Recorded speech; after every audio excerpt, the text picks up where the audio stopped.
You probably know that Google and Facebook's business model is to save every piece of personal data you give them so they can target you with ads. But you may not know that Google and Facebook have trackers installed in nearly every website. They're also tracking everywhere you go.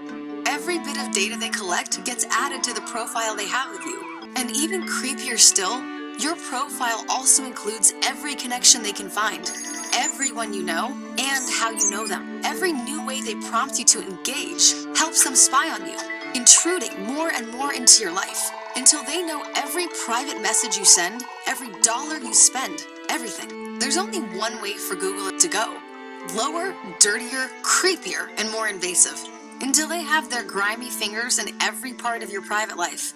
That's their business model. Thank you very much for that fascinating testimony.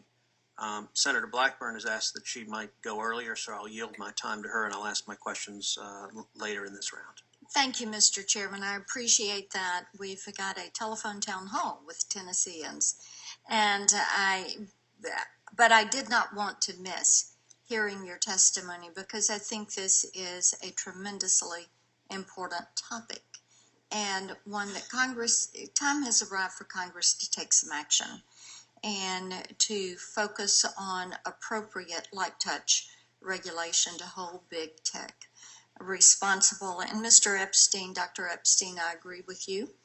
They are manipulators. It is not lost on me that Mark Zuckerberg at one point said Facebook worked more like a government than a corporation, and it is a very manipulative one.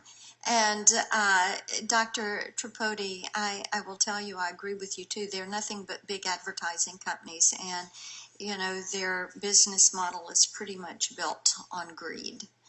And Mr. Parker, I will say my heart breaks for you. I very much remember, very vividly remember seeing that footage with Allison, and I can only imagine, as a mom and a grandmom, I can only imagine what you and your family have lived through. And so I thank you for your courage in speaking up. Mr. Kent, I will say to you, privacy is important, and I think probably it is time that we do something on privacy. I have had the Browser Act. I introduced that when I was in the House. It is light touch regulation, but what it does is to give the consumer the opportunity to own, as I call it, their virtual you, which is you in your presence online. Gives you control over that, and I think this body would be well advised to move forward with legislation such as that. Mr. Prager, I have been to your website, know your work, and I share your frustration with Google and YouTube, and I know that you filed a lawsuit against both companies in 2017, and I feel for you in sharing your frustration. As you probably know, I have borne the worst of Google's culture, their corporate culture, and their employees' political bias. And yes, indeed, Dr. Tripodi, you and I could have a good discussion about this, but they do bring that bias to work, and it does inform those algorithms.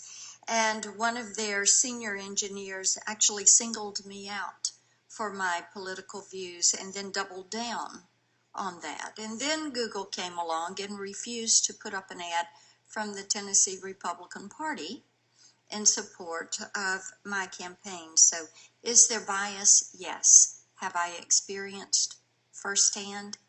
Yes, I have.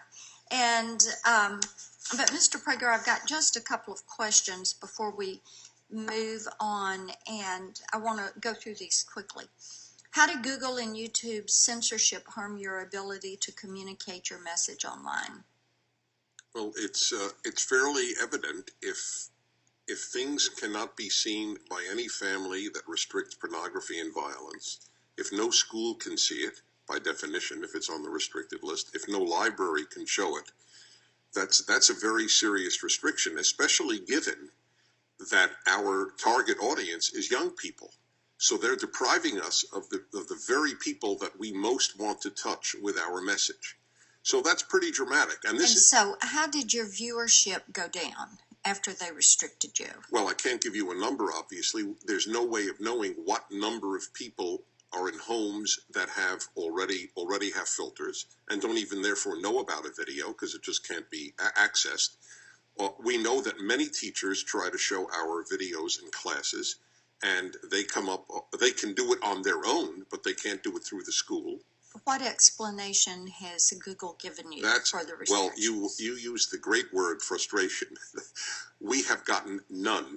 And actually, it's almost unbelievable because if you look at the list, and like the Ten Commandments being a perfect example of how people will go, you got to be kidding. Well, I finally found out today, you did. We all heard. The representative of Google told us why the Ten Commandments video was taken down, because it contains murder. So, as I said, we have a solution. We'll put up one without "thou shalt not murder" in it. But that's so absurd as to be hilarious. This will be something I will replay on my radio show for years. That is the level of absurdity. I feel like I'm in a Monty Python skit here when he says something like that.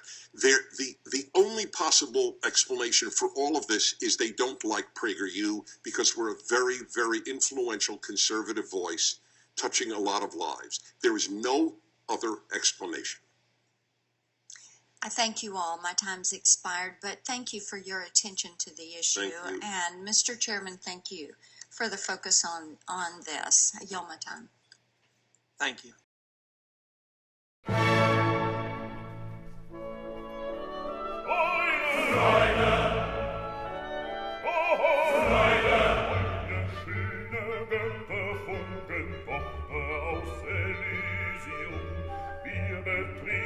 Feuer trunken, himmlische dein Heil.